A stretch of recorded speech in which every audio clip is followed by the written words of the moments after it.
एक दिन सास ने बहू से कहा, बहू, मुझे एक बात तो बता। मैं तुझे इतना डांटती हूँ, कोसती हूँ और बुरी बुरी बातें कहती हूँ, और तू पलट कर जवाब भी नहीं देती और ना ही गुस्सा करती है, बस हंसती रहती है। बहू को तो जैसे सुनाने के लिए कहानी मिल गई।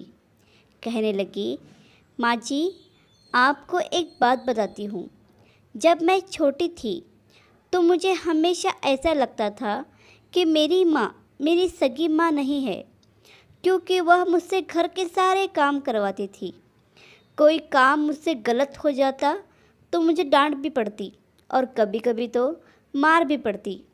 लेकिन माँ थी वह मेरी, मुझे उनसे डर लगता था, कभी कभी गुस्सा भी आ जाता, लेकिन मैंने कभी उन पर गुस्सा किया नहीं। यहाँ तक कि जब मैं कॉलेज से थकी हुई घर आती तो कुछ देर आराम करने के बाद तुरंत मुझे सारे काम करने पड़ते। फिर जब मेरी भाभियाँ आई तो जैसे मेरे काम और ज़्यादा ही बढ़ गए। होना तो यह चाहिए था कि बहू आई तो सारी जिम्मेदारियाँ उस पर डाल दी जाए, लेकिन मेरी माँ ने फिर भी मुझसे ही सारा काम करवाया।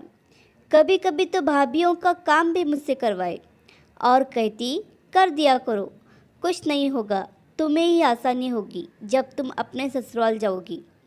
मुझे बहुत गुस्सा आता कि माँ भाभियों का काम भी मुझसे ही करवाती हैं और उन्हें डांटती भी नहीं। फिर मेरी शादी के 2 दिन पहले मेरी माँ ने मुझे बड़े प्यार से अपने पास बिठाया और कहने लगी, बेटा, आज तक समझना कि मैं तेरी सास थी। मैंने तुझे प्रैक्टिस करवा दी है और तुझे बता दिया है कि सास ऐसी भी होती है। लेकिन अब तेरी शादी हो रही है तो आज से मैं तेरी माँ हूँ। बेटा, जब तुम्हारी सास तुम्हें कुछ कहे तो समझना कि जैसे मैं ही डांट रही हूँ। बस यही बात थी माँ जी, कि मुझे आपकी बातें बुरी नहीं लगती, क्योंकि मेरी माँ ने मुझे प्रैक्टिस करवा कर भेजा है। और आप तो मुझे उतना डांटते भी नहीं जितना मेरी माँ डांटा करती थी।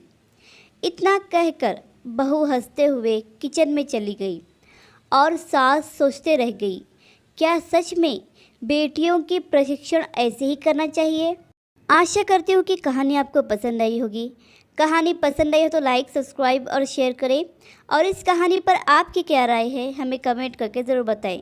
कहानी सुनने के लिए आपका बहुत बहुत धन्यवाद।